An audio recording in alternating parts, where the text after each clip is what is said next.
Karibu kwenye kipindi hichi. Asante kwa ajili ya neema hii tena. Asante kwa ajili ya saa hii tunapoenda kuangaza juu ya Jehanamu. Roho Mtakatifu, mimi nipotee, wewe uonekane.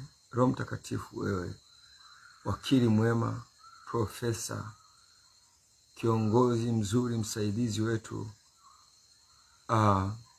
mwalimu, kiongozi unayemfunua Kristo, tamalaki katika jina la Yesu ninaomba na kuamini, amen.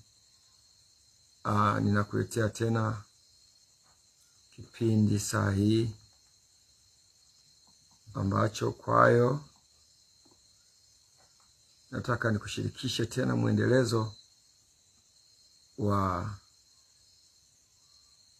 Jehanamu ni mwisho wa kukataa wokovu wa Kristo. Lakini tutashirikisha kitu hicho tukiunganisha ubatizo, meza ya Bwana na Pasaka. Kifungu cha kuanzia, utangulizi wa kiroho. Tafakari kuhusu maisha yetu ya sasa. Je, unaishi kama watu waliokoka? Maisha yako yakoje kama mtu uliokoka? Lakini ingiza neno la kifungo cha leo au maandiko katika Mathayo 25 na ule mstari wa 41. Mathayo 25 na ule mstari wa 41. Ndio.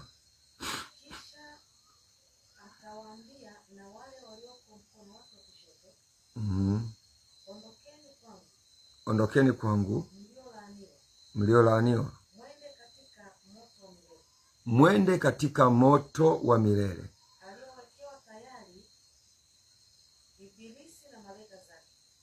aliyowekewa tayari Ibilisi na malaika zake. Kumbuka kwamba moto wa milele au kuwekewa mwanadamu. Moto wa milele umewekewa Ibilisi na malaika zake. Anasema imeandaliwa kwa Ibilisi na malaika zake, sio sisi wanadamu. Sisi tutaingia huko kwa kupenda kwetu. Jiulize pia, je, Jehanamu ni ya kweli? Swala ambalo linaleta msukumo katika kila roho. Sasa maana Jehanamu, tofauti ya Jehanamu katika Biblia. Jehanamu ni mahali pa milele pa mateso kwa wale wasiookoka. Kitabu cha Ufunuo 20 na mstari wa 14 mpaka 15, la moto. Na iwapo mtu yeyote hakuonekana, ndio ameandikwa katika kitabu cha uzima, ndio alitupwa katika ile ziwa la moto. Anasema alionekana akuandikwa kwenye kile kitabu cha uzima, alitupwa kwenye lile ziwa la moto. Hebu tuangalie Petro wa pili sura ile ya 2 na ule mstari wa 4. Petro wa pili sura ya 2 na ule mstari wa 4. Nayo inasema kwa maana ikiwa Mungu hakuachilia, anasema kwa maana ikiwa Mungu hakuachilia malaika waliokosa bali alihukumu. Inasemekana kuwa Jehanamu ni kwa wale walioapa kumkataa Kristo, na huo ndio uhakika. Wale walioapa. Kuna mtu mwingine amejikana, anasema sitaokoka, mimi ni wa dini yangu, dini ya baba yangu, dini ya mama yangu. Mbona kwetu tunamtaja Yesu? Ndugu yangu, muda uliosaza ni robo, hatujui hata kesho itakuwaje. 3 ya Mwanzo au 4. Ndio. Naye inasema akasema, palikuwa na mtu mmoja tajiri Huyo tajiri alikuwa akivaa nguo za na maskini mmoja jina lake Lazaro huwekwa mlangoni pake, ana vidonda vingi. Anasema naye alikuwa akitamani kushibishwa kwa makombo yaliyoanguka katika meza yake yule tajiri. Hata mbwa wakaja wakamlamba vidonda vyake. Ikawa yule maskini alikufa, akachukuliwa na malaika mpaka kifuani mwa Ibrahimu. Lakini yule tajiri naye akafa, akazikwa. Kuna vitu viwili vinaonyesha tofauti. Yule Lazaro mwenye vidonda alipokufa alikuja kuchukuliwa na malaika, akapelekwa mpaka kifuani mwa Ibrahimu. Lakini tunasikia habari ya tajiri alipokufa, maandiko yanasema akazikwa. Kwa hiyo tajiri alijua amekufa, lakini hakuwa na njia ya kurudi au kutubu. Ndugu yangu, Biblia iko wazi, inasema baada ya kifo tu ni hukumu. Hakuna mtu anahifadhiwa si toharani si wapi aombewe. Hakuna maombezi ya mtu aliyekufa. Tusidanganyane. The real situation is that when you die, at once you die, everything's over. Ukifa manake judgment is upon you. Tunaona masikini alipokufa, malaika they visit, walifika pale alipo, wakamchukua wakampeleka kifuani mwa Ibrahim. Lakini tunaona alipokufa tajiri ambaye yeye alishamaliza mambo yake hapa duniani, tunasema alikuwa akila kwa anasa na kuvaa nguo za rangi ya zambarau na kitani safi. Alimaliza mambo yake hapa duniani kabisa. Hakujua habari ya kumwabudu Mungu, hakujua habari ya kusoma neno la Mungu, hakujua mahusiano yake yeye na Mungu. Alipokufa akazikwa. Kwa hiyo tajiri amekufa, lakini hakuwa na njia ya kurudi. Kuna watu wanaenda kufa, maisha yao yanaishia pale pale anapokufa. Ni judgment to hell. Waingereza wanasema Jehanamu is a hell, is a pit to the hell. Lakini wakati wa kupokea wokovu ni wakati huu sasa hivi. Kuwa na utashi wa kumtafuta Kristo ili kuishi maisha yenye maana. Mzee Paulo anasema mahali fulani kwenye Wakorintho wa pili 6 kuanzia mstari wa 1 mpaka 3, saa iliyokubalika ni sasa. Mwingine ukimwambia habari ya wokovu anasema ngoja kwa nikamuulize shangazi, nikamuulize mjomba, ukaulize watu wa ukoo wako. Watu wa ukoo wako watakwambia nini? Watu wa ukoo wako watakueleza nini? Maana bado wako kwenye giza. Ipo nuru iliyong'aa saa hii. Tumia fursa hiyo. Lakini kuna sababu za watu kuingia jehanamu. Ya kwanza ni kukataa ubatizo wa Yesu. Marko 16:16. Marko 16:16. Nayo inasema, anasema aaminie na kubatizwa ataokoka. Asiyeamini atahukumiwa. Ni maneno machache tu. Aaminie na kubatizwa ataokolewa. Asiyeamini atahukumiwa. Pointi ya kwanza tunaona ubatizo ni agizo la Kristo. Bila ubatizo hatuwezi kuwa na sehemu katika ufalme wa mbinguni au wa Mungu. Tukumbuke kuwa ubatizo ni kwa ajili ya toba. Matendo ya Mitume 2:38. Sio tunabatizana tu, unakachukua katoto na kabatiza, hakajui maovu yake wala nini. Ubatizo ni kwa ajili ya toba, na toba ni kwa ajili ya mtu mwenye ufahamu. Toba ni kwa ajili ya mtu mwenye ufahamu.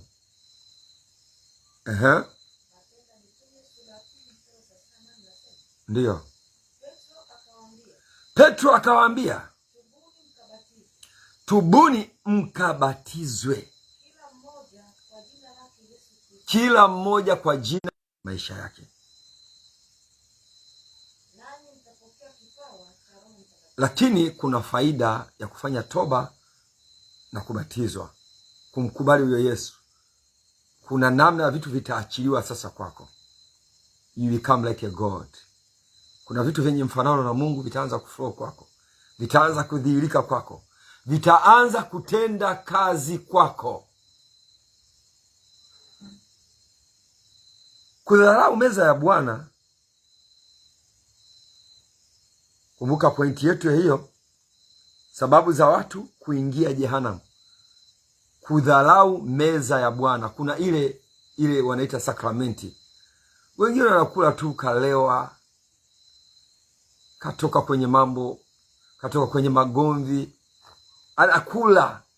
Biblia inasema kudharau meza ya Bwana, wa Korinto wa kwanza 11 mstari ule wa 27 mpaka 29. Ndiyo. Basi kila ulaye mkate huu au kukinywa kikombe hicho cha Bwana, ndiyo, isivyostahili atakuwa amejipatia hatia ya mwili na damu ya Bwana. Yaani hatia utakayepata ni ya mwili na damu. Utashangaa makansa, masaratani, manini yameanza kuibuka, magonjwa usiyo yatarajia yameanza kuibuka.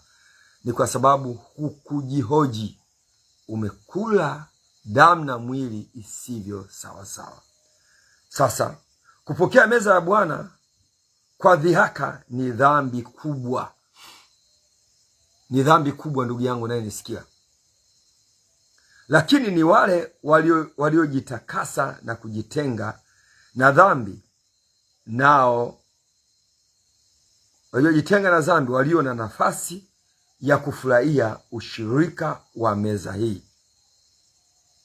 Lakini tatu, kutokuwa na toba. Kutokuwa na toba. Dhambi ni kivuli kinachotufanya tushindwe kuona nuru ya wokovu.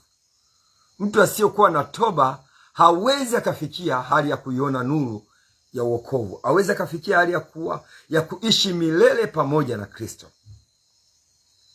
Lakini kuna kipengele kingine cha 5 kinasema njia ya kuepuka jehanamu.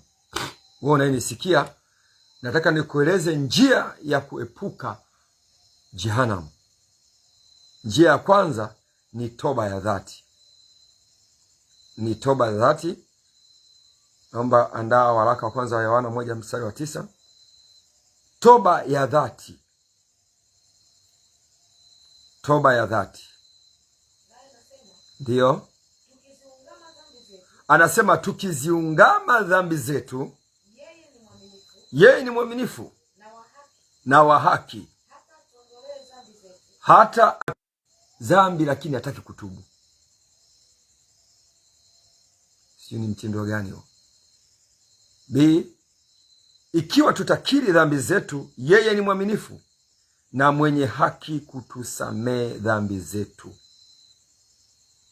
Lakini kipengele kingine katika hiyo njia ya kuepuka jehanamu, imani kwa Yesu na kweli na uzima.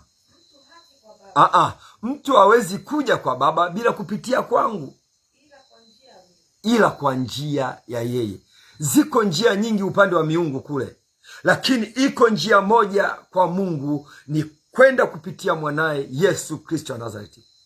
Kumbuka kuna miungu akina Storeshi, miungu ya Farao, miungu ya kimbunga ya Kipogoro, miungu ya Kinyelamba, miungu ya Kimungurimi, miungu ya Kikuria. Lakini yuko Mungu mmoja ambaye anajiita yeye ni njia ya kweli na uzima. Katika huyo ukipita kwake utamwona Baba. Na kitu kingine kitakachokuepusha na jehanamu ni ubatizo. Mkawafanye mataifa yote kuwa wanafunzi, mkiwabatiza kwa jina la Baba na Mwana na Roho Mtakatifu. Kwanza ni agizo, nendeni. Wafuate kule waliko. Lakini Yesu aliagiza kanisa kubatiza mataifa yote, yote, lugha, kabila zote. Lakini kitu kingine kitakachokuepusha na jehanamu ni kushiriki meza ya Bwana kwa heshima. Kwa heshima. Meza ya Bwana ni kiashiria cha upendo wa Mungu kwetu. Lakini pointi ya 6 anasema wito wa wokovu.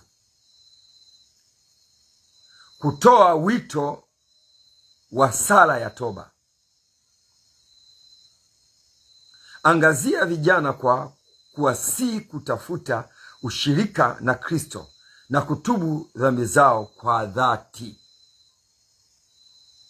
ambao nasema, Bwana Yesu, ninakiri kuwa mimi ni mwenye dhambi, nisamehe na unitakase. Ninakubali kuwa ni Mwokozi wa maisha yangu. Nisaidie kuishi kwa ajili yako. Amen.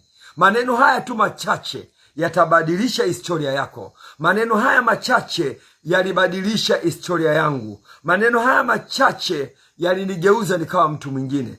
Kisema, Bwana Yesu, ninakiri kuwa mimi ni mwenye dhambi, nisamehe na unitakase. Ninakubali kuwa ni Mwokozi wa maisha yangu. Nisaidie kuishi kwa ajili yako. Amen. Wito kwa wale waliotumbukia dhambini. Hii ni fursa ya kumwambia Kristo roho yako. Hiyo ni fursa ya kumwambia Kristo roho yako. Tunaweza kuishi maisha ya ushindi tu kwa kumjua Kristo. Hakuna maisha mengine ya ushindi, ni kwa kumjua Kristo. Na nataka kukuelekeza maombi ambayo yatakusaidia. Ni kifungu ambacho naenda kuhitimisha na maombi ya kufunga.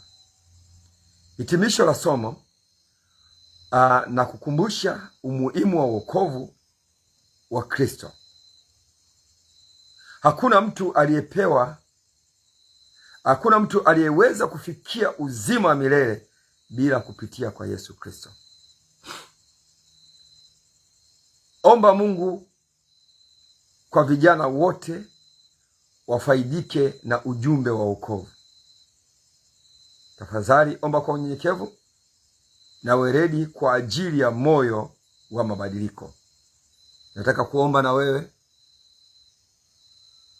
Ninaomba fuatana pamoja nami. Nasema, Baba, tunashukuru kwa neema yako isiyo na kifani. Tunapokubaliana na wokovu wako, tusamehe na tuoneshe upendo wako wa kipekee. Bado tunajua kuwa Kristo aliye hai ni suluhisho letu.